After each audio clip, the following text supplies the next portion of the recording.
Hi friends, good afternoon and welcome back to my channel Arpita ಶೆಟ್ಟೀಸ್ Kannada vlogs. ಎಲ್ಲರೂ ಹೇಗಿದ್ದೀರಾ? ಎಲ್ಲರೂ ಚೆನ್ನಾಗಿದ್ದೀರಾ ಅಂತ ಅನ್ಕೋತೀನಿ. ನಾನು ಕೂಡ ಚೆನ್ನಾಗಿದ್ದೀನಿ. ಬನ್ನಿ ಇವತ್ತಿನ ವ್ಲಾಗ್ನ ಶುರು ಮಾಡೋಣ. ಇವತ್ತು ಸಂಡೇ ಮಧ್ಯಾಹ್ನದ ಮೇಲೆ ವ್ಲಾಗ್ನ ಸ್ಟಾರ್ಟ್ ಮಾಡ್ತಾ ಇದ್ದೀನಿ. ಟೈಮ್ ನೋಡಿದ್ರಲ್ಲ 3:15 ಆಗಿದೆ. ಇವಳು ಮಲಗಿದ್ದಾಳೆ, ಅದಕ್ಕೆ ವ್ಲಾಗ್ ಸ್ಟಾರ್ಟ್ ಮಾಡೋಣ ಇವಾಗಾದರೂ ಅಂತ ಹೇಳ್ಬಿಟ್ಟು ಸ್ಟಾರ್ಟ್ ಮಾಡಿದ್ದೀನಿ. ಯಾಕೆ ಅಂತಂದರೆ ಬೆಳಗ್ಗೆಯಿಂದ ನಾವು ಹೊರಗಡೆ ಹೋಗಿದ್ವಿ. ಅಲ್ಲಿ ನಾನು ವ್ಲಾಗ್ ಮಾಡ್ಕೊಳಕ್ಕೆ ಹೋಗಿಲ್ಲ, ಜಸ್ಟ್ ಸ್ವಲ್ಪ ವೀಡಿಯೋಸು ಮತ್ತು ಫೋಟೋಸ್ ತೊಗೊಂಡಿದ್ದೀನಿ. ಅದನ್ನು ಈ ವಿಡಿಯೋದಲ್ಲೇ ಈ ವ್ಲಾಗಲ್ಲೇ ಅಟ್ಯಾಚ್ ಮಾಡ್ತೀನಿ. ಮತ್ತು ಹಿಂದಿನ ದಿನವೂ ಹೊರಗಡೆ ಹೋಗಿದ್ವಿ, ಅದ್ರದ್ದು ಸ್ವಲ್ಪ ಫೋಟೋಸ್ ಎಲ್ಲ ಇದೆ. ತುಂಬ ದಿನ ಆದಮೇಲೆ ಹೋಗಿದ್ದಿದ್ದು, ಅದಕ್ಕೆ ಮೆಮೊರಿ ಆಗಿರಲಿ ಅಂತ ಹೇಳ್ಬಿಟ್ಟು ಸ್ವಲ್ಪ ಫೋಟೋಸ್ ಮಾತ್ರ ತೊಗೊಂಡಿದ್ದೆ. ಅದು ಎಲ್ಲ ಅಟ್ಯಾಚ್ ಮಾಡ್ತೀನಿ. ಮತ್ತು ಅಮ್ಮನ ಮನೆಗೆ ಹೋಗಿದ್ದಾಗ ಸ್ವಲ್ಪ ಪಾಪುದು ಮೈಲ್ ಸ್ಟೋನ್ಸ್ದೆಲ್ಲನೂ ಸ್ವಲ್ಪ ಅವಳದು ತರಲೆಗಳು ಆ ಥರದ್ದೆಲ್ಲ ವೀಡಿಯೋಸ್ ಮಾಡ್ಕೊಂಡಿದ್ದೆ 1 ಮಂತ್ ಬ್ಯಾಕು. ಆವಾಗ ಹೋಗಿದ್ದೆ ನೋಡಿ, 15 ಡೇಸ್ ಇದ್ದು ಬಂದನಲ್ಲ ಆವಾಗ. ಅದು ಏನು ಶೇರ್ ಮಾಡ್ಕೊಂಡಿಲ್ಲ ಎಲ್ಲೂ, ಅಂದರೆ ಯೂಟ್ಯೂಬಲ್ಲಿ ಅದನ್ನು ಎಲ್ಲ ಶೇರ್ ಮಾಡೋಣ ಅಂತ ಇವಾಗ. ಅದಕ್ಕೆ ಮುಂಚೆ ನೀವು ಯಾರಾದರೂ ಇನ್ನೂ ಚಾನಲ್ ಸಬ್ಸ್ಕ್ರೈಬ್ ಮಾಡಿಲ್ಲ ಅಂದರೆ ಸಬ್ಸ್ಕ್ರೈಬ್ ಮಾಡ್ಕೊಳ್ಳಿ. ಹಾಗೆ ಸಬ್ಸ್ಕ್ರೈಬ್ ಆದಮೇಲೆ ಪಕ್ಕದಲ್ಲಿ ಬೆಲ್ ಐಕಾನ್ ಇರುತ್ತೆ, ಅದನ್ನು ಪ್ರೆಸ್ ಮಾಡಿ ಅಲ್ಲಿ ಆಲ್ ಆಪ್ಷನ್ ಸೆಲೆಕ್ಟ್ ಮಾಡಿದ್ರೆ ನಾನು ವಿಡಿಯೋ ಹಾಕಿದ ತಕ್ಷಣ ನಿಮಗೆ ನೆಕ್ಸ್ಟು ನೋಟಿಫಿಕೇಷನ್ ಬರುತ್ತೆ. ಓಕೆನಾ?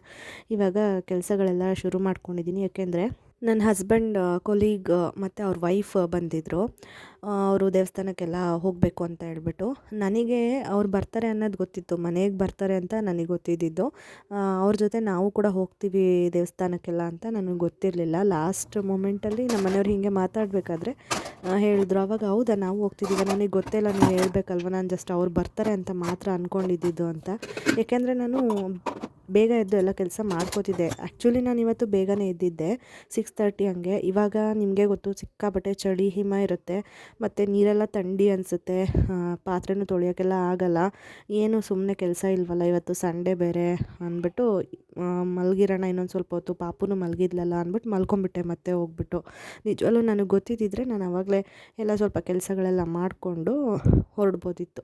ಆಮೇಲೆ ಇನ್ನೇನು ಮಾಡೋಕ್ಕಾಗಲ್ಲ, ಮನೇಲಿ ಕೆಲಸ ಇದ್ದಿದ್ದೆ ಅಂದ್ಬಿಟ್ಟು ಎಲ್ಲ ಕೆಲಸನೂ ಹಂಗೆ ಪೆಂಡಿಂಗ್ ಇಟ್ಬಿಟ್ಟು ಹೋಗಿ ಬಂದ್ವಿ.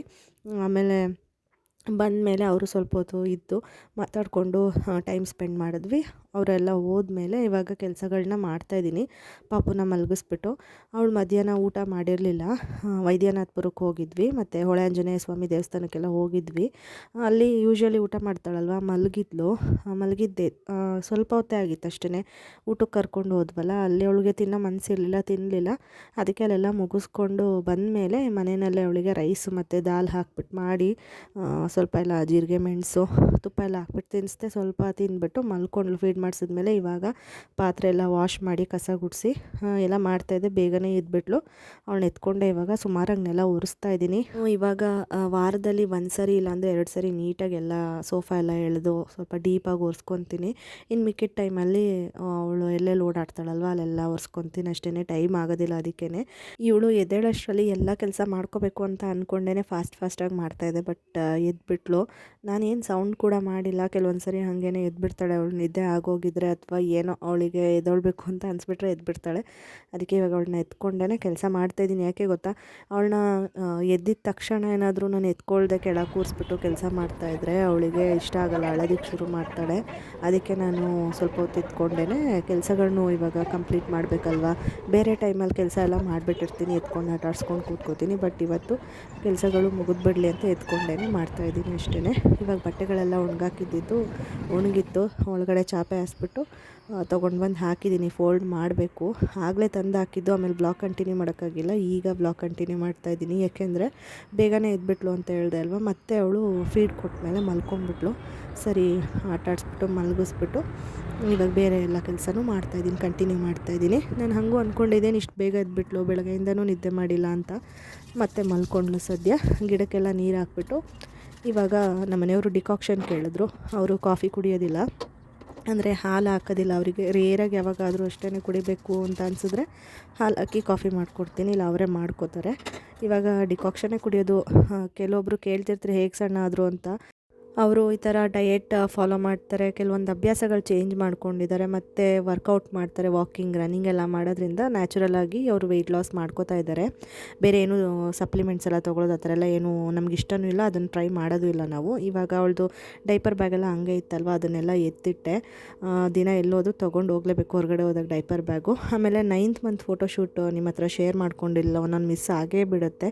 ದೀಪಾವಳಿ ಟೈಮಲ್ಲಿ ಇತ್ತಲ್ವ, ಇಲ್ಲಿಗೆ ಬಂದು ಹೊಸ್ತು ನಾನು ಅಮ್ಮನ ಮನೆಯಿಂದ ನಮ್ಮ ಮನೆಗೆ ಬಂದಾಗ ಅವತ್ತು ಸ್ವಲ್ಪ ಮಾಡೋಣ ಅಂದ್ಬಿಟ್ಟು ಈ ಥರ ಮಾಡಿದೆ. ಯಾಕೆಂದರೆ ಅವಳು ಕೂತ್ಕೋತಿದ್ಲಲ್ವ, ಕೂತ್ಕೊಳ್ಳೋದು ಒಂದು ಇರಲಿ ಅಂತ ಹೇಳ್ಬಿಟ್ಟು ದೀಪಾವಳಿ ಥೀಮಲ್ಲಿ ಮಾಡೋಕ್ಕೆ ಹೋದೆ. ಅವಳು ಅಜ್ಜಿ ಬಂದಿದ್ದರು, ನಮ್ಮ ಮನೆಯವ್ರ ಅಜ್ಜಿ. ಅವರು ಫಸ್ಟ್ ನೋಡ್ತಿರೋದಲ್ವ, ಅವಳಿಗೇನೋ ಒಂಥರ ಕ್ರ್ಯಾಂಕಿ ಆಗಿಬಿಟ್ಲು, ಅಳೋದು, ಕೆಳಗಡೆ ಕೂತ್ಕೋತಾನೆ ಇಲ್ಲ. ನಾನು ಅವತ್ತೇ ಫೋಟೋಶೂಟ್ ಮಾಡ್ತಾಯಿದ್ದೀನಿ, ನನಗೆ ಇವತ್ತು ಯಾಕಾದರೂ ಫೋಟೋಶೂಟ್ ಮಾಡಿದ್ನು ಅಂತ ಅನಿಸ್ಬಿಡ್ತು. ಇನ್ನೊಂದು ದಿನ ಮಾಡಿದಿದ್ರೆ ಸಮಾಧಾನವಾಗಿ ಮಾಡಿಸ್ಕೋತಿದ್ಲೇನೋ ಅಂತ. ಆಮೇಲೆ ಹೆಂಗೋ ಮಾಡಿ ಸ್ವಲ್ಪ ವೀಡಿಯೋ ಮಾಡಿಕೊಂಡು ಸ್ವಲ್ಪ ಫೋಟೋಸ್ ತೊಗೊಂಡೆ. ಮತ್ತು ಹಾಗೆ ಇದು 1 ತಿಂಗಳು ಹಿಂದಿನ ವೀಡಿಯೋ. ಅಮ್ಮನ ಮನೆಗೆ ಹೋಗಿದ್ದೆ, ಒಂದು 15 ಡೇಸ್ ಇದ್ದು ಬಂದೆ ನೋಡಿ. ಆ ಟೈಮಲ್ಲಿ ಅಮ್ಮನ ಮನೆಯಲ್ಲಿ ಮಾಡಿದ್ದಂಥ ವೀಡಿಯೋ ನಿಮಗೆ ತೋರಿಸ್ತೀನಿ ಯಾವಾಗಾದರೂ ಒಂದ್ಸರಿ. ಅವಳು ಪಾಪು ಹೇಗೆ ತೆವಳ್ತಾಳೆ ಅಂತ ಹೇಳ್ಬಿಟ್ಟು ಹೇಳಿದ್ದೆ ಅಲ್ವಾ, ಅದಕ್ಕೆ ಈ ವಿಡಿಯೋ ಎಲ್ಲ ಇತ್ತು. ಈ ವ್ಲಾಗಲ್ಲೇ ಶೇರ್ ಮಾಡ್ಕೊಳ್ಳೋಣ ಅಂತ ಹೇಳ್ಬಿಟ್ಟು ಮಾಡ್ತಿದ್ದೀನಿ. ಯಾಕೆ ಗೊತ್ತಾ, ತುಂಬ ಜನಕ್ಕೆ ಇದು ಡೌಟ್ಸ್ ಇರುತ್ತೆ, ಮಕ್ಕಳು ಯಾವ ಏಜಲ್ಲಿ ಅಂದರೆ ಯಾವ ಮಂತಲ್ಲಿ ತೆವಳಬೇಕು, ತೆವಳಿಲ್ಲ ಅಂದರೆ ಪ್ರಾಬ್ಲಮ್ಮ ಏನು ಎತ್ತ, ಅದೆಲ್ಲ ಒಂದು ಸ್ವಲ್ಪ ನಮಗೆ ಭಯ ಇರುತ್ತೆ, ಕನ್ಫ್ಯೂಷನ್ನು ಏನಪ್ಪ ಅನ್ನೋ ಯೋಚನೆ ಎಲ್ಲ ಇರುತ್ತೆ. ಕೆಲವು ಮಕ್ಕಳು ಬೇಗ ತೆವಳ್ತಾರೆ, ಕೆಲವು ಮಕ್ಕಳು ನಿಧಾನ. ಎಲ್ಲ ಮೈಲ್ ಸ್ಟೋನ್ಸಲ್ಲೂ ಅಷ್ಟೇ ನಾನು ಯಾವಾಗಲೂ ಹೇಳ್ತಿರ್ತೀನಿ, ಕಂಪೇರ್ ಮಾಡ್ಕೋಬೇಡಿ, ಎಲ್ಲ ಮಕ್ಕಳು ಡಿಫ್ರೆಂಟು. ನಾವೇ ಇವಾಗ ನೋಡೋದಕ್ಕೆ ಆಗಲಿ, ನಮ್ಮ ಆ್ಯಕ್ಟಿವಿಟೀಸಲ್ಲಾಗಲಿ ದೊಡ್ಡವರು ಹೇಗೆ ಡಿಫ್ರೆಂಟಾಗಿದ್ದೀವಿ, ಒಬ್ಬರು ಉದ್ದ, ಕುಳ್ಳ, ಕಪ್ಪು, ಬಿಳಿ, ಈ ಥರ ಎಲ್ಲ ಇದ್ದೀವಿ ಅಲ್ವಾ. ಅದೇ ಥರ ಮಕ್ಕಳು ವಿಷಯದಲ್ಲೂ ಅಷ್ಟೇ ಅವ್ರ ಹೆರಿಡಿಟಿ ಇರುತ್ತೆ. ಸೊ ಯಾವತ್ತೂ ಕಂಪೇರ್ ಮಾಡಿಕೊಂಡು ಯೋಚನೆ ಮಾಡೋಕ್ಕೆ ಹೋಗಬಾರ್ದು. ಇವಳು ತೆವಳ್ತಿದ್ಲು, ಹೇಳ್ತಿದ್ದೆ ನಾನು ನಿಮಗೆ, ಅವಳು ಕಂಫರ್ಟ್ ಇದ್ದರೆ ಮಾತ್ರ ಮುಂದಕ್ಕೆ ಹೋಗೋದು, ಅವಳು ಬೇಕಾಗಿರೋದೇನಾದರೂ ಇದ್ದರೆ ಅಂತ ಹೇಳ್ಬಿಟ್ಟು. ಸೊ ತೆವಳ್ತಿದ್ಲು. ನನಗೆ ಅಮ್ಮ ಹೇಳಿದರು, ಅವಳು ಜಾಸ್ತಿ ಹೊಟ್ಟೆಲಿ ತೆವಳಲ್ಲ ನೋಡು, ಡೈರೆಕ್ಟ್ ಅಂಬೆಗಾಲು ಇಡೋದು ಮತ್ತು ನಿಂತ್ಕೊಳ್ಳೋದೇ ಮಾಡ್ತಾಳೆ ಅಂತ. ನಾನು ಹಾಗೆ ಮಾಡಿದ್ನಂತೆ, ಅದಕ್ಕೇ ಇವಳು ಕೂಡ ಹಾಗೆ ಮಾಡಿದ್ಲು. ಆಲ್ಮೋಸ್ಟ್ ನಾನು ಅಮ್ಮನ ಮನೆಯಲ್ಲಿ ಇದ್ದೆ ನೋಡಿ, 9 ಮಂತ್ಸ್ವರೆಗೂ ಇದ್ದಿದ್ದು. ಆವಾಗಲೇ ಅವಳು ಬೆಡ್ ಮೇಲೆಲ್ಲ ಸ್ವಲ್ಪ ಮುಂದೆ ಎಲ್ಲ ಬರ್ತಿದ್ಲು, ಏನಾದರೂ ಇಟ್ಟಾಗ ಮಾಡಿದಾಗ ಸ್ವಲ್ಪ ಸ್ವಲ್ಪ ಬರ್ತಿದ್ಲು. ಕೆಳಗಡೆ ಅಷ್ಟೊಂದು ಟ್ರೈ ಮಾಡ್ತಿರಲಿಲ್ಲ. ಆಮೇಲೆ ನಾನು ನಮ್ಮ ಮನೆಗೆ ಹೋದೆ 9th ಮಂತಲ್ಲೇ, ಅಲ್ಲಿ ಕೂಡ ಬೆಡ್ ಮೇಲೆ, ಸೋಫಾ ಮೇಲೆಲ್ಲ ಈ ಥರ ತೆವಳ್ಕೊಂಡು ಮುಂದಕ್ಕೆ ಬರ್ತಿದ್ಲು. ಅದಾದಮೇಲೆ ಇವತ್ತು ನಾನೇನು ವೀಡಿಯೋ ಮಾಡ್ತಾಯಿದ್ದೀನಿ, 1 ಮಂತ್ ಬ್ಯಾಕ್ ವೀಡಿಯೋ ಅಂತ ಹೇಳಿದ್ದೀನಿ ಇದರಲ್ಲಿ. ಆಗ ಅವಳಿಗೆ ಆಗ್ತಾನೆ 11 ಮಂತ್ಸಿಗೆ ಬಿದ್ದಿತ್ತು. 10 ಎಂಡಿಂಗು ಅಂತಲೇ ಅನ್ಕೋಬಿಡಿ, 10 ಎಂಡಿಂಗು 11 ಸ್ಟಾರ್ಟಿಂಗು, ಆ ಥರ ಟೈಮಲ್ಲಿ ಇದು ವಿಡಿಯೋ ಮಾಡಿದ್ದು. ಆವಾಗ ಅವಳು ಈ ಥರ ಮಲಗಿಸಿ, ಹೊಟ್ಟೆ ದಬಾಗಿ ಮಲಗಿಸಿ ಮುಂದಕ್ಕೆ ಬರ್ತಿದ್ಲಲ್ವ, ಕೂರಿಸ್ಬಿಟ್ಟು ಏನಾದರೂ ಇಟ್ಟರೆ ಹೇಗೆ ಬರ್ತಾಳೆ ಅಂತ ನಾವು ಸುಮ್ಮನೆ ಹಂಗೆ ಟ್ರೈ ಮಾಡಿ, ಅಂದರೆ ನೋಡೋಣ ಅಂತ ಹೇಳ್ಬಿಟ್ಟು ಮಾಡಿದಾಗ ಅವಳು ಮುಂದಕ್ಕೆ ಬಂದಳು. ಅಂದರೆ ಒಂದು ಕಾಲಲ್ಲಿ ತೆವಳಿ ಇನ್ನೊಂದು ಕಾಲಲ್ಲಿ ಅಂಬೆಗಾಲು ಥರ ಇಟ್ಕೊಂಡು ಬಂದಳು. ಕೆಲವು ಮಕ್ಕಳು ಆ ಥರನೂ ಮುಂದಕ್ಕೆ ಬರ್ತಾರೆ, ಕೆಲವು ಮಕ್ಕಳು ಇನ್ನೂ ಡಿಫ್ರೆಂಟಾಗೆಲ್ಲ ಮುಂದಕ್ಕೆ ಬರ್ತಾರಲ್ವ, ಆ ಥರ ಇವಳು. ನೀವು ಆಲ್ರೆಡಿ ಲಾಸ್ಟ್ ವಿಡಿಯೋದಲ್ಲಿ ನೋಡಿರ್ತೀರ ಅವಳು ಯಾವ ಥರ ಅಂಬೆಗಾಲು ಇಡ್ತಿದ್ದಾಳೆ ಅಂತ ಹೇಳ್ಬಿಟ್ಟು. ಆ ಥರ ಬರೋದಕ್ಕೆ ಶುರು ಮಾಡಿದ್ಲು. ಅದೇ ಫಸ್ಟ್ ಅವಳು ಆ ಥರ ಬಂದಿದ್ದು. ನನಗಂತೂ ತುಂಬಾ ಖುಷಿಯಾಗೋಯ್ತು. ಅದು ತೆವಳಿದ್ದೆಲ್ಲ ನೋಡಿದ್ನಲ್ಲ, ಅಷ್ಟು ಎಕ್ಸೈಟ್ ಆಗಿಲ್ಲ ನಾನು, ಬಟ್ ಆ ಥರ ಮುಂದಕ್ಕೆ ಬಂದಾಗ ಫುಲ್ ಎಕ್ಸೈಟ್ ಆಗಿಬಿಟ್ಟಿದ್ದೆ.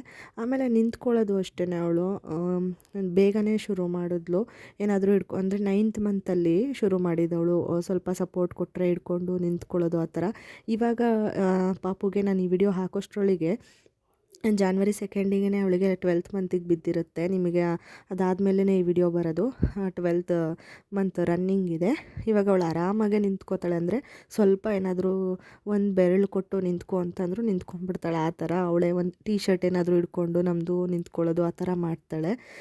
ಸೊ ಸ್ವಲ್ಪ ನಿಂತ್ಕೊಳ್ಳೋಕ್ಕೆ ಸಪೋರ್ಟ್ ಜಾಸ್ತಿ ತೊಗೊಂಡು ಶುರು ಮಾಡಿದ್ದು ಅಂತಂದರೆ ಅವಳು 9th ಮಂತಿಂದ. ಏಕೆಂದರೆ ಯಾವ ಮಂತಿಂದ ಶುರು ಮಾಡಿದ್ದು ಅನ್ನೋದು ನಿಮಗಿರುತ್ತೆ ಅಲ್ವಾ. ಸೊ ಅದಕ್ಕೆ ಅದು ಕ್ಲಿಯರ್ ಮಾಡೋಣ ಅಂತ ಹೇಳ್ಬಿಟ್ಟು ಹೇಳ್ತಾ ಇದ್ದೀನಿ. ಈಗ ನೋಡಿ, ಅದೇ ದಿನ ನಾನು ನೆಕ್ಸ್ಟ್ ಸ್ವಲ್ಪ ಹೊತ್ತು ಆದಮೇಲೆ ನಾವು ವಿಡಿಯೋ ಮಾಡ್ಕೊಂಡಿದ್ದು ಕೂರಿಸ್ಬಿಟ್ಟು ಈ ಥರ ಮುಂದಕ್ಕೆ ಹೋಗಕ್ಕೆ ಶುರು ಮಾಡಿದ್ಲು. ಆ್ಯಕ್ಚುಲಿ ನಾನು ಇಲ್ಲಿ ವಾಯ್ಸ್ ಮ್ಯೂಟ್ ಮಾಡಿದ್ದೀನಿ, ನಾನು ಫುಲ್ಲು ಎಕ್ಸೈಟಾಗಿ ಕಿರ್ಚ್ತಾ ಇದ್ದೆ. ಅದು ಚೆನ್ನಾಗಿ ಅನಿಸಲ್ಲ ಅಂತ ಮ್ಯೂಟ್ ಮಾಡಿ ವಾಯ್ಸ್ ಓವರ್ ಕೊಡ್ತಾ ಇದ್ದೀನಿ. ಯಾಕೆಂದರೆ ಅಷ್ಟು ಮಾಮ್ಸ್ ಎಕ್ಸೈಟ್ಮೆಂಟ್ ಅಂತ ಇರುತ್ತಲ್ಲ, ನೋಡಿದ್ರೆ ಮೈಲ್ ಸ್ಟೋನ್ಸ್ನ ಆ ಥರ ಕಿರ್ಚ್ತಾ ಇದ್ದೆ ನಾನು, ಮುಂದಕ್ಕೆ ಹೋದ್ಲು ಅಂತ ಹೇಳ್ಬಿಟ್ಟು. ಇದು ಒಂದು ಮೆಮೊರಿ ಕ್ಯಾಚ್ ಮಾಡಿಕೊಂಡೆ. ಅಂದರೆ ಆ ಟೈಮ್ಗೆ ಕರೆಕ್ಟಾಗಿ ವಿಡಿಯೋ ಮಾಡ್ತಾಯಿದ್ದೆ ನಾನು, ಇಲ್ಲ ಅಂದಿದ್ದರೆ ಕ್ಯಾಪ್ಚರ್ ಮಾಡೋಕ್ಕಾಗ್ತಿರ್ಲಿಲ್ಲ ಇದನ್ನು. ಈ ಥರ ಇವಾಗಂತೂ ಫುಲ್ಲು ಇದು ಸ್ಟಾರ್ಟಿಂಗು, ಇವಾಗ ಫುಲ್ ಚೆನ್ನಾಗೇ ಫಾಸ್ಟಾಗಿ ಹೋಗೋದೆಲ್ಲ ಕಲ್ತ್ಬಿಟ್ಟಿದ್ದಾಳೆ. ಆಮೇಲೆ ಹೊಸ್ಲು ದಾಟಿದ್ದು ಅದು ಎಲ್ಲ ವೀಡಿಯೋ ಮಾಡ್ಕೊಂಡಿದ್ದೀನಿ, ಇದು ಶೇರ್ ಮಾಡ್ತೀನಿ ನೋಡಿ ಪೂರ್ತಿ ವೀಡಿಯೋನ.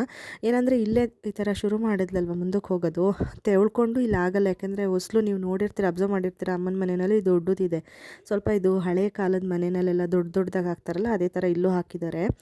ಅದಕ್ಕೆ ಕಷ್ಟ ಆಗುತ್ತೆ ದಾಟ್ಸೋದು ಅಂದ್ಬಿಟ್ಟು ನಾವೇನು ಅವಳಲ್ಲಿ ಹೋಗಿ ಕೂತ್ಕೊಂಡೆ ನಮಗೆ ಭಯ, ಎಲ್ಲಿ ಬಿದ್ದೋಗ್ಬಿಡ್ತಾಳೆ ಮುಂದಕ್ಕೆ ಹೋಗಿ ತಲೆ ಹೊಡ್ಕೊತಾಳೆ ಅಂತ ಹೇಳ್ಬಿಟ್ಟು ದಾಟ್ಸೋಕ್ಕೆ ಹೋಗಿಲ್ಲ. ಅದು ಅಲ್ಲದೆ ಅಮ್ಮ ಹೇಳ್ತಿದ್ರು ಹೊಸ್ಲು ದಾಟೋದು ನಮ್ಮ ಮನೆಯಲ್ಲಿ ದಾಟಿದ್ರೆ ಒಳ್ಳೆಯದು ಅಂತ, ಅಂದರೆ ಪಾಪು ಅವರ ಅಪ್ಪನ ಮನೆಯಲ್ಲಿ ದಾಟಿದ್ರೆ ಒಳ್ಳೆಯದು ಅಂತ. ಹಾಗಾಗಿ ನಾವು ಅವಳೆಲ್ಲಾದರೂ ಹೊಸ್ಲು ದಾಟಕ್ಕೆ ಹೋದರೆ ಇಲ್ಲಿ ಹೋಗಿ ಹೋಗಿ ಎತ್ಕೊಂಡು ಬಂದು ಕೂರಿಸ್ಬಿಡ್ತಿದ್ವಿ. ಬೇಡ, ಅಲ್ಲಿಗೆ ಹೋದ್ಮೇಲೆ ದಾಟಬೇಕಂತೆ, ಅಲ್ಲೇ ದಾಟುವಂತೆ ಬಿಡು ಅಂತ ಹೇಳ್ಬಿಟ್ಟು. ಅದು ಅಲ್ಲದೆ ನನಗೆ ನಮ್ಮ ಮನೆಯವರು ಕೂಡ ಜೊತೆಲಿದ್ದರೆ ಚೆನ್ನಾಗಿ ಅನಿಸುತ್ತೆ ಅಂತ ಅನಿಸ್ತು ಆ ಮೂಮೆಂಟಲ್ಲಿ. ಅದಕ್ಕೆ ನಾನು ಇಲ್ಲಿ ದಾಟ್ಸೋಕ್ಕೆ ಹೋಗಿಲ್ಲ, ಅಲ್ಲೇ ದಾಟ್ಸೋಣ ಅಂತ. ವಿಡಿಯೋ ಇದೆ ನೋಡಿ, ಓಕೆನಾ. ಅಂದರೆ ನಾವೇ ಬಿಟ್ಟಿದ್ದವಳನ್ನ ದಾಟು ಅಂತ, ಮುಂಚೆನೇ ದಾಟ್ಬಿಡೋಳು ಅವಳು ಇಲ್ಲಿದ್ದಾಗಲೇ. ನಾವೇ ಒಂದು 20 ಡೇಸ್ 15 ಡೇಸ್ವರೆಗೂ ಡಿಲೇ ಮಾಡಿದ್ವಿ ಅವಳಿಗೆ. ಏನಕ್ಕೆ ಅಂತ ಹೇಳ್ತೀನಿ. ಇಲ್ಲಿ ಇದ್ದೆ ಅನ್ನೋದು ಒಂದು ರೀಸನ್, ಇನ್ನೊಂದು ರೀಸನ್ ಅಲ್ಲಿ ಹೋದ್ಮೇಲೆ ಏನಂತ ಹೇಳ್ತೀನಿ. ಇಲ್ಲಿ ನೋಡಿ ನಿಂತ್ಕೊಳ್ಳೋಕ್ಕೆ ಟ್ರೈ ಮಾಡ್ತಿದ್ಲು ಅಂತ ಹೇಳ್ತಿದ್ನಲ್ಲ, ಅದನ್ನು ಕ್ಯಾಪ್ಚರ್ ಮಾಡ್ಕೊಂಡಿದ್ದೀನಿ. ಈ ಥರ ನಿಂತ್ಕೊಳ್ಳೋಳು ಸ್ಟಾರ್ಟಿಂಗು. ಅಂದರೆ ಆಲ್ರೆಡಿ ಇದು ಅವಳು ನಿಂತ್ಕೊಳ್ಳೋಕೆ ಸ್ಟಾರ್ಟ್ ಮಾಡಿದ್ದು 9th ಮಂತಲ್ಲಿ. ಇದು 10 ಎಂಡಿಂಗು 11 ಸ್ಟಾರ್ಟಿಂಗ್ ಅಲ್ವಾ, ಈ ಥರ ನಿಂತ್ಕೊಳ್ಳೋಳು. ಒಂದೊಂದು ಟೈಮಲ್ಲಿ ಸ್ವಲ್ಪ ಎದುರ್ಕೊಳ್ಳೋಳು, ಒಂದೊಂದು ಟೈಮಲ್ಲಿ ಆರಾಮಾಗಿ ನಿಂತ್ಕೊಳ್ಳೋಳು. ಇವಾಗ 12 ರನ್ನಿಂಗ್ ಅಲ್ವಾ, ಆರಾಮಾಗಿ ಟ್ರಿಕ್ ಎಲ್ಲ ಕಲ್ತ್ಕೊಂಡ್ಬಿಟ್ಟಿದ್ದಾಳೆ ನಿಂತ್ಕೊಳ್ಳೋದು. ಮಾಡು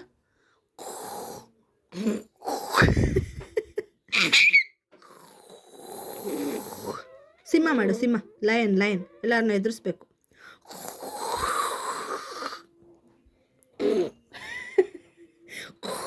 ಅಮ್ಮ ನೋಡ್ಕೊ, ಮಾಡಪ್ಪ, ಮಾಡು. ಹೆಂಗೆ ಗರ್ಜನೆ ಮಾಡೋದು ಸಿಂಹ ಹಂಗಂತೆ ಪೂಂತೆ.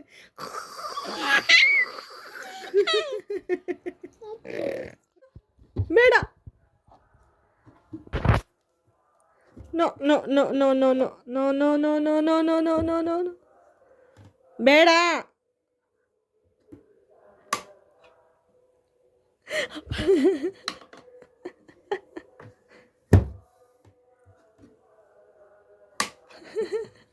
ನೋಡಿದ್ರಲ್ಲ ಪಾಪು ತರಲೆಗಳೆಲ್ಲ ಮೆಮೊರಿ ಇರಲಿ ಅಂತ ಹೇಳ್ಬಿಟ್ಟೆಲ್ಲ ಶೇರ್ ಮಾಡಿದ್ದೀನಿ.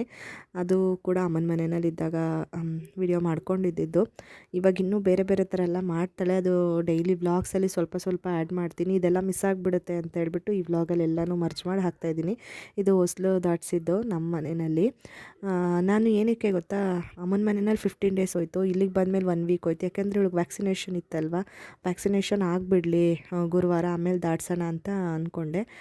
ಶುಕ್ರವಾರನೂ ಬೇಡ, ಏನಕ್ಕೆ ಶುಕ್ರವಾರ ದಾಟ್ಸೋದು ಅಂದ್ಬಿಟ್ಟು, ಶನಿವಾರನೂ ಬೇಡ ಅಂದ್ಬಿಟ್ಟು ಸಂಡೇ ಫ್ರೀಯಾಗಿ ಇರ್ತೀವಿ ದಾಟ್ಸೋಣ ಅಂತ ಹೇಳ್ಬಿಟ್ಟು ಬಿಟ್ಟಿದ್ದು. ಅವಳು ದಾಟ್ಕೊಂಡು ಬಂದಳು. ಅಮ್ಮ ಮತ್ತು ಕೆಳಗಡೆ ಆಂಟಿ ಎಲ್ಲ ಇದ್ದರು, ಅವ್ರನ್ನೆಲ್ಲ ಕೇಳ್ಕೊಂಡು ಹೇಗೆ ಪೂಜೆ ಮಾಡೋದು ಅಂತ ಹೇಳ್ಬಿಟ್ಟು ಪೂಜೆ ಮಾಡಿದೆ.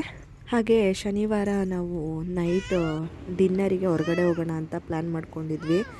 ನಮ್ಮ ಮನೆಯವ್ರು ಆ್ಯಕ್ಚುಲಿ ಫೋರ್ಸ್ ಮಾಡ್ತಾಯಿದ್ರು ಅವತ್ತಿಂದನೇ ಹೋಗೋಣ ಅಂತೇಳಿ. ಯಾಕೆಂದರೆ ತುಂಬ ದಿನ ಆಗೋಗಿತ್ತು, ತುಂಬ ತಿಂಗಳುಗಳಾಗಿತ್ತು ನಾನು ಈ ಥರ ಹೊರಗಡೆ ಹೋಗಿ ಊಟ ಮಾಡಿ. ಅಂದರೆ ನಾರ್ಮಲಾಗಿ ಹೋಗ್ತೀವಿ ಏನಾದರೂ ಹೊರಗಡೆ ಕೆಲಸ ಇದ್ದಾಗ ಹೋದಾಗ ಊಟ ಮಾಡೋದು, ಒಂಥರ ಡಿನ್ನರ್ಗೆ ಅಂತಲೇ ಹೋಗ್ಬಿಟ್ಟು ಅದರಲ್ಲಿ ನಾರ್ತ್ ಇಂಡಿಯನ್ ಸ್ಟೈಲ್ ಊಟ ಎಲ್ಲ ಮಾಡಿದ್ದು ನಾನು 5 ಮಂತ್ಸ್ ಪ್ರೆಗ್ನೆಂಟ್ ಇದ್ದಾಗ. ಆಮೇಲೆ ಇವ್ರು ಜಪಾನ್ಗೆ ಹೋದ್ಮೇಲೆ ನಾನು ಎಲ್ಲೂ ಈ ಥರ ಹೋಗಿ ಊಟ ಮಾಡೋ ಚಾನ್ಸು ಸಿಕ್ಕಿರಲಿಲ್ಲ, ಹೋಗಿರಲಿಲ್ಲ, ಟೈಮು ಇರ್ತಿರ್ಲಿಲ್ಲ. ಅದಕ್ಕೇ ಇವಾಗ ಫ್ರೀ ಮಾಡಿಕೊಂಡು ಹೋಗಿದ್ವಿ. ಪಾಪು ಇರೋದ್ರಿಂದ ಸ್ವಲ್ಪ ಕಷ್ಟನೇ ಅವಳನ್ನ ಮ್ಯಾನೇಜ್ ಮಾಡಿಕೊಂಡು ಡಿನ್ನರ್ಗೆಲ್ಲ ಹೋದರೆ. ಆದರೂ ಹೆಂಗೋ ಮ್ಯಾನೇಜ್ ಮಾಡಿಕೊಂಡು ಊಟ ಮಾಡ್ಕೊಂಡು ಬಂದ್ವಿ. ನಮ್ಮ ಮನೆಯವ್ರು ಫಸ್ಟು ಊಟ ಮಾಡ್ಕೊಂಡು ಅವಳನ್ನ ಎತ್ಕೊಂಡು ಹೊರಟೋದ್ರು. ಆಮೇಲೆ ನಾನು ಸ್ವಲ್ಪ ಕೂಲಾಗಿ ಕೂತ್ಕೊಂಡು ತಿಂದೆ. ಅದಾದಮೇಲೆ ಮೆರಾಕಿಗೆ ಹೋಗಿದ್ವಿ. ಅಲ್ಲೂ ಕೂಡ ಒಂದು ಐಸ್ ಕ್ರೀಮ್ ತೊಗೊಂಡು ತಿಂದ್ಬಿಟ್ಟು ಅವರೊಂದು ನಾನೊಂದು ಡಿನ್ನರ್ ಆದಮೇಲೆ ಚೆನ್ನಾಗಿರುತ್ತಲ್ವ ಐಸ್ ಕ್ರೀಮಲ್ಲಿ ಎಂಡ್ ಮಾಡಿದ್ರೆ, ಅದಕ್ಕೇ ಹೋಗಿದ್ವಿ ಅಷ್ಟೇ. ಪಕ್ಕದಲ್ಲೇ ಇದೆ, ಎಂಪೈರ್ ಪಕ್ಕದಲ್ಲೇ ಬರುತ್ತೆ ಮೆರಾಕಿ ಕೂಡ, ಹೋಗಿ ಬಂದ್ವಿ. ನೆಕ್ಸ್ಟು ಇವತ್ತಿನ ದಿನ ಬೆಳಗ್ಗೆ ಹೋಗಿದ್ವಲ್ವ ದೇವಸ್ಥಾನಗಳಿಗೆ, ಅದ್ರದ್ದು ಸ್ವಲ್ಪ ಫೋಟೋಸ್ ಆ್ಯಡ್ ಮಾಡ್ತಾಯಿದ್ದೀನಿ. ನಾನು ಅವ್ರ ಫೋಟೋಸ್ ಏನೂ ಆ್ಯಡ್ ಮಾಡಿಲ್ಲ, ಬಿಕಾಸ್ ನನಗೆ ಗೊತ್ತಿಲ್ಲ ಅವರಿಗೆ ಇಷ್ಟ ಆಗುತ್ತೋ ಇಲ್ವೋ ಫೋಟೋಸ್ ಎಲ್ಲ ಶೇರ್ ಮಾಡಿದ್ರೆ ಅಂತ ಯೂಟ್ಯೂಬಲ್ಲೆಲ್ಲೋ ಶೇರ್ ಮಾಡೋಕ್ಕೆ ಹೋಗಲಿಲ್ಲ. ಮತ್ತು ಇವತ್ತಿನ ರೊಟೀನ್ ಬ್ಲಾಗಿಗೆ ಬರೋದಾದರೆ ಸಂಡೇ ಸಂಜೆ ಅಡುಗೆ ಪ್ರಿಪೇರ್ ಮಾಡೋದಕ್ಕೆ ರೆಡಿ ಮಾಡ್ಕೋತಾ ಇದ್ದೀನಿ. ಇವತ್ತು ಹುರುಳಿಕಾಳು ಹುಳಿ ಸಾರು ಮಾಡೋಣ ಅಂತ ಮಾಡ್ತಾಯಿದ್ದೀನಿ. ಅದಕ್ಕೆ ಎಲ್ಲ ತರಕಾರಿ ಏನೇನು ಬೇಕೋ ಅದೆಲ್ಲ ತೆಗೆದಿಡ್ತಾ ಇದ್ದೀನಿ. ಅವಳು ಮಲಗಿದ್ಲು ಇನ್ನೂ. ಇವತ್ತು ಸ್ವಲ್ಪ ಆ ಕಡೆ ಈ ಕಡೆ ಆಯ್ತಲ್ವ, ಅವಳು ಮಲ್ಕೊಂಡಿದ್ದ ಟೈಮಿಂಗ್ಸು ಸ್ವಲ್ಪ ಲೇಟಾಗಿ ಎದ್ದೇಳ್ತಾಳೆ. ಅದಕ್ಕೆ ಇನ್ನೇನೆಲ್ಲ ಕೆಲಸನೂ ಮಾಡಿದ್ದೆ. ಇದಕ್ಕೂ ಏನೇನು ಸಾಧ್ಯ ಆಗುತ್ತೋ ಅಷ್ಟು ಪ್ರಿಪೇರ್ ಮಾಡಿಡೋಣ ಅವಳು ಎದ್ದೇಳಷ್ಟರಲ್ಲಿ ಅಂದ್ಬಿಟ್ಟು ತರಕಾರಿಗಳೆಲ್ಲ ತೆಗೆದಿಟ್ಟೆ. ಹುರುಳಿಕಾಳೆಲ್ಲ ಹುರಿದ್ರೆ ಆ ಸೌಂಡಿಗೆ ಎದ್ಬಿಡ್ತಾಳೆ, ಅದೊಂಥರ ಡಿಫ್ರೆಂಟಾಗಿ ಬರುತ್ತಲ್ಲ ಸೌಂಡ್. ಅದಕ್ಕೆ ಅದೇನು ಹುರಿದಿಲ್ಲ, ಖಾರಕ್ಕೆಲ್ಲ ರೆಡಿ ಮಾಡಿ ಇಟ್ಟಿದ್ದೀನಿ. ಮತ್ತು ತರಕಾರಿಗಳು ಎಲ್ಲ ರೆಡಿ ಮಾಡಿ ಇಡ್ತಾಯಿದ್ದೀನಿ. ಇಷ್ಟು ಮಾಡಿಟ್ರೆ ಅವಳು ಎದ್ಮೇಲೆ ಬೇಗ ಪಟಪಟ ಅಂತ ಮಾಡ್ಕೊಂಬಿಡ್ಬೋದು ಅಂತ ಹೇಳ್ಬಿಟ್ಟು. ಹಾಗೆ ಮಡಿಕೆನಲ್ಲಿ ಸಾಂಬಾರು ಮಾಡೋಣ ಅಂತ ಲಾಸ್ಟ್ ಟೈಮು ಬೇಳೆ ಸಾಂಬಾರು ಮಾಡಿದ್ವಿ ಮಡಿಕೆನಲ್ಲೇ. ಅದು ಒಂದು ಒಲೆ ತೊಗೊಂಡಿದ್ದೀವಿ, ಅದು ತೋರ್ಸೋದಕ್ಕೆ ಆಗ್ತಿಲ್ಲ. ನೆಕ್ಸ್ಟ್ ನೋಡೋಣ ಯಾವಾಗಾದರೂ ಅದ್ರ ಬಗ್ಗೆ ಡೀಟೇಲಾಗಿ ವಿಡಿಯೋ ಮಾಡಿ ಹೇಳ್ತೀನಿ. ಪಾಪುಗೆ ನೀರು ಕಾಯಿಸೋದಕ್ಕೆ ಅಂತ ಹೇಳಿ ಮಹಾಲಕ್ಷ್ಮಿ ಸೌದೆ ಒಲೆ ಅಂತ ಬರುತ್ತಲ್ಲ, ಅದು ತೊಗೊಂಡಿದ್ದೀವಿ. ಅದ್ರದ್ದು ರಿವ್ಯೂ ಬೇರೆ ವ್ಲಾಗಲ್ಲಿ ಕಂಪ್ಲೀಟಾಗಿ ಕೊಡ್ತೀನಿ. ಅದ್ರಲ್ಲಿ ಮಾಡಿದ್ರು ನಮ್ಮ ಮನೆಯವರು, ಟ್ರೈ ಮಾಡೋಣ ಅಂತ ಹೇಳ್ಬಿಟ್ಟು ಮಡಿಕೆನಲ್ಲಿ ಚೆನ್ನಾಗಿ ಆಗಿತ್ತು. ಆಮೇಲೆ ಇವತ್ತು ಸ್ಟವ್ ಮೇಲೆ, ಗ್ಯಾಸ್ ಸ್ಟವ್ ಮೇಲೇ ಮಡಿಕೆನಲ್ಲೇ ಮಾಡೋಣ ಅಂತ ಅಂತಿದ್ರು. ಸರಿ ನಾನೆಲ್ಲ ಪ್ರಿಪೇರ್ ಮಾಡಿಡ್ತೀನಿ, ಅಕಸ್ಮಾತ್ ಅವಳು ನನಗೆ ಏನಾದರೂ ಟೈಮ್ ಕೊಟ್ಟಿಲ್ಲ ಅಂದರೂ ನಮ್ಮ ಮನೆಯವರೇ ಮಾಡ್ಕೋತಾರೆ ಅಂತ ಎಲ್ಲ ರೆಡಿ ಮಾಡ್ತಾ ಇರೋದು. ಆ್ಯಕ್ಚುಲಿ ನಾನು ಹುರುಳಿಕಾಳು ಸೋಸಬೇಕು. ಇದು ನಾವು ಚನ್ನಪಟ್ಟಣದಿಂದ ತಂದ್ವಿ. ಮುಂಚೆ ಎಲ್ಲ ಮದ್ದೂರಿಂದ ತರ್ತಿದ್ವಲ್ಲ, ಅದು ಪ್ಯಾಕೆಟ್ ಬರ್ತಿತ್ತು, ಅದರಲ್ಲೇನಷ್ಟು ಕಲ್ಲು ಇರ್ತಿರ್ಲಿಲ್ಲ. ಅದಕ್ಕೆ ಅದು ಬೇಗ ಸೋಸ್ಕೊಬೋದಿತ್ತು. ಇದು ಸ್ವಲ್ಪ ಜಾಸ್ತಿನೇ ಕಲ್ಲಿತ್ತು ಅಂದ್ಬಿಟ್ಟು ನೀಟಾಗಿ ಸೋಸ್ತಾ ಇದೆ. ಅಷ್ಟೊತ್ತಿಗೆ ಪಾಪುನು ಕೂಡ ಎತ್ಕೊಂಡು ಬಂದು ಹುರುಳಿಕಾಳು ಉರಿತಾ ಇದ್ದೀನಿ, ಎದ್ಲಲ್ಲ ಅಂತ ಹೇಳ್ಬಿಟ್ಟು. ಆಮೇಲೆ ನಮ್ಮ ಮನೆಯವರು ಕೂಡ ಬಂದರು. ಅವರು ರನ್ನಿಂಗಿಗೆ ಹೋಗ್ತಾರೆ, ಕೆಲವು ಸರಿ ವಾಕ್ ಮಾಡ್ತಾರೆ. ರನ್ನಿಂಗ್ ಏನಾದರೂ ಮಾಡೋಕ್ಕಾಗಿಲ್ಲ, ಟೈಮು ಸಾಕಾಗಿಲ್ಲ ಆ ಥರ ಏನಾದರೂ ಇದ್ದಾಗ ಅವರು ಡಿಪೆಂಡ್ ಆಗುತ್ತೆ. ಅವ್ರು ನೋಡಿಕೊಂಡು ವಾಕಿಂಗ್ ಅಥವಾ ರನ್ನಿಂಗು ಮತ್ತು ವಾರ್ಮಪ್ ಮಾಡಿಕೊಂಡು ಸ್ಟ್ರೆಚ್ ಎಕ್ಸಸೈಸ್ ಎಲ್ಲ ಮಾಡೋದು ಎಲ್ಲ ರೆಗ್ಯುಲರಾಗಿ ಮಾಡ್ತಿರ್ತಾರೆ. ಕೆಲವು ಸರಿ ಬ್ರೇಕ್ ತೊಗೋತಾರೆ ಅಷ್ಟೇ, ಬಟ್ ಮಾಡ್ತಿರ್ತಾರೆ. ಬ್ರೇಕ್ ತೊಗೊಂಡ್ರು ಮತ್ತೆ ಕಂಟಿನ್ಯೂ ಮಾಡ್ತಿರ್ತಾರೆ. ಕೇಳ್ತಿರ್ತೀರ ಅಲ್ವಾ ಹೇಗೆ ಸಣ್ಣ ಆದರು ಅಂತ ಹೇಳ್ಬಿಟ್ಟು, ಅದಕ್ಕೆ ಇದು ಕೂಡ ನಾನು ಆ್ಯಡ್ ಮಾಡಿದೆ. ಅದಾದಮೇಲೆ ಅವ್ರು ಬಂದು ಕಾಯಿ ಕೊಡ್ತಾ ಇದ್ದಾರೆ. ಹೆಲ್ಪ್ ಮಾಡಲ್ವಾ ಅವರು ಅಂತಲೂ ಕೇಳ್ತಿರ್ತೀರ, ಅದಕ್ಕೇ ಹೆಲ್ಪ್ ಮಾಡ್ತಾರೆ ಅವರು. ಫುಲ್ ಅವರೇ ಇವಾಗ ಅಡುಗೆ ಇಷ್ಟು ಮಾಡಿದ್ದೀನಲ್ವ, ಮಿಕ್ಕಿದೆಲ್ಲ ಅವರೇ ಮಾಡ್ಕೊಳ್ಳೋದು ಇವಾಗ. ಇಲ್ಲಾಂದರೆ ಇದನ್ನು ಮಾಡೋಕ್ಕಾಗಿಲ್ಲ ಅಂದರೆ ಕಂಪ್ಲೀಟಾಗಿ ಅವರೇ ನನ್ನ ಹತ್ರ ಕೇಳ್ಕೊಂಡಾದರೂ ಸರಿ, ಇಲ್ಲ ಅವ್ರಿಗೆ ಗೊತ್ತಿರೋ ಥರ ಅಡುಗೆ ಎಲ್ಲ ಮಾಡ್ತಾರೆ ಅವರು. ಮುಂಚೆ ಎಲ್ಲ ಅವರು ಹೆಲ್ಪ್ ಮಾಡೋವಂಥ ಸಿಚುವೇಶನ್ಗಳೇನು ಇರ್ತಿರಲಿಲ್ಲ. ನಾನು ಒಬ್ಬಳೇ ಇರ್ತಿದ್ದೆ ಅಲ್ವಾ, ಆರಾಮಾಗಿರ್ತಿದ್ದೆ. ನನಗೂ ಬೋರ್ ಆಗೋದು, ಕೆಲಸಗಳೆಲ್ಲ ನಾನು ಮಾಡ್ಕೊತಿದ್ದೆ. ಇವಾಗ ಅಂದರೆ ಪಾಪು ಇರೋದ್ರಿಂದ ಬ್ಯುಸಿ ಇರ್ತೀನಿ ನಾನು ಅವಳ ಜೊತೆ, ಅವಳ ಕೆಲಸಗಳೆಲ್ಲ ಇರುತ್ತಲ್ವ, ಹಂಗಾಗಿ ಅವರು ಕೂಡ ಹೆಲ್ಪ್ ಮಾಡ್ತಾರೆ. ಮ್ಯೂಚುವಲ್ ಅಂಡರ್ಸ್ಟ್ಯಾಂಡಿಂಗ್ ಇರಬೇಕಷ್ಟೇ, ಇನ್ನೇನಿಲ್ಲ. ಇವಾಗ ಖಾರ ಎಲ್ಲ ರುಬ್ಕೊಂಡು ರೆಡಿ ಮಾಡ್ಕೊತಾರೆ ಅವರೇನೆ. ನಾನು ಹಂಗೆ ಅವಳನ್ನ ಎತ್ಕೊಂಡು ಸಮಾಧಾನ ಮಾಡ್ತಾಯಿದ್ದೆ. ಕೆಲವು ಸರಿ ಏನು ಗೊತ್ತಾ, ಅವಳು ಅವ್ರ ಹತ್ರನೂ ಹೋಗೋದಕ್ಕೆ ಇಷ್ಟಪಡೋದಿಲ್ಲ. ಅಂದರೆ ಎದ್ದಿದ ತಕ್ಷಣ ಅಮ್ಮನೇ ಬೇಕು ಅನ್ನೋದೊಂದು ಇರುತ್ತಲ್ಲ ಆ ಟೈಮು, ಆ ಥರ. ಅದಕ್ಕೆ ಅವ್ರು ಮಾಡ್ತಿದ್ದಾರೆ. ಏನಾದರೂ ಅವ್ರ ಹತ್ರ ಹೋದರೆ ಆವಾಗ ನಾನು ಮಾಡ್ಕೊತಿದ್ದೆ. ಸೊ ಈ ಥರ ಆಗುತ್ತೆ. ನೆಕ್ಸ್ಟ್ ಇವಾಗ ಆಟ ಆಡಿಸ್ತಾ ಇದ್ದೀನಿ. ಶೋ ಎಲ್ಲ ಬರ್ತಿದೆ ಅಲ್ವಾ, ಸರಿಗಮಪ ಅದೆಲ್ಲ, ಅದನ್ನು ನೋಡ್ಕೊಂಡು ಹಂಗೆ ಇವಳನ್ನೂ ಆಟ ಆಡಿಸ್ಕೊಂಡು ಕೂತಿದ್ದೀನಿ. ನಾನು ಆಲ್ಮೋಸ್ಟ್ ನಿಮ್ಮ ಕ್ವೆಶನ್ಗಳಿಗೆ ಆನ್ಸರ್ ಮಾಡ್ತಾ ಇರ್ತೀನಿ ಪ್ರತಿ ವ್ಲಾಗಲ್ಲೂ. ಈ ವ್ಲಾಗಲ್ಲೂ ಸ್ವಲ್ಪ ಆನ್ಸರ್ ಮಾಡಿದ್ದೀನಿ ಪಾಪುಗೆ ರಿಲೇಟೆಡ್ ಕ್ವೆಶನ್ಸ್ಗಳಿಗೆ, ಮತ್ತು ಬೇರೆ ಏನಾದರೂ ಕ್ವೆಶನ್ಸ್ ಇದ್ದರೆ ಆನ್ಸರ್ ಮಾಡಿದ್ದೀನಿ ಅಂತ ಅನ್ಕೋತೀನಿ. ಇನ್ನೇನಾದರೂ ಇದ್ದರೆ ನೀವು ಒಂದ್ಸರಿ ಕಂಪ್ಲೀಟಾಗಿ ವಿಡಿಯೋನ ನೋಡಿ, ಓಕೆನಾ? ಕಂಪ್ಲೀಟಾಗಿ ವಿಡಿಯೋ ನೋಡಿ ನಿಮಗೆ ನಾನು ಏನಾದರೂ ಕವರ್ ಮಾಡಿಲ್ಲ ಅಂತ ಅನಿಸಿದ್ದು ಮಾತ್ರ ಕಮೆಂಟ್ ಮಾಡಿ ಕೇಳಿ. ಬಿಕಾಸ್ ಎಷ್ಟೋ ಸರಿ ನನಗೆ ಎಕ್ಸ್ಪೀರಿಯೆನ್ಸ್ ಆಗೋದು, ನಾನು ಎಲ್ಲ ಡೀಟೇಲಾಗಿ ಎಕ್ಸ್ಪ್ಲೈನ್ ಮಾಡಿದರೂ ಕೂಡ ಅದ್ರ ರಿಲೇಟೆಡೇ ಕ್ವೆಶ್ಚನ್ ಬಂದು ಅದೇ ವಿಡಿಯೋ ಕೆಳಗೆ ಕಮೆಂಟ್ ಬರುತ್ತೆ. ನನಗೆ ಅವಾಗ ನಿಜವಾಗ್ಲೂ ಬೇಜಾರಾಗುತ್ತೆ, ಯಾಕೆಂದರೆ ನಾನು ಎಕ್ಸ್ಪ್ಲೈನ್ ಮಾಡಿದ್ದೀನಿ, ಯಾಕೆ ವಿಡಿಯೋ ನೋಡಿಲ್ವಾ, ಏನಕ್ಕೆ ಮತ್ತೆ ಅದೇ ಕ್ವೆಶ್ಚನ್ ರಿಪೀಟಾಗಿ ಕೇಳ್ತಾರೆ ಅಂತ ಅನಿಸುತ್ತೆ, ಹಾಗಾಗಿ ಹೇಳ್ತಿದ್ದೀನಿ. ಈಗ ಫೈನಲಿ ವ್ಲಾಗ್ ಎಂಡ್ ಮಾಡ್ತಾಯಿದ್ದೀನಿ. ನಿಮಗೆಲ್ಲ ವ್ಲಾಗ್ ಇಷ್ಟ ಆಗಿದೆ ಅಂದ್ಕೊಂಡು ಮತ್ತೆ ಸಿಗ್ತೀನಿ ನೆಕ್ಸ್ಟ್ ವ್ಲಾಗಲ್ಲಿ. ಬಾಯ್.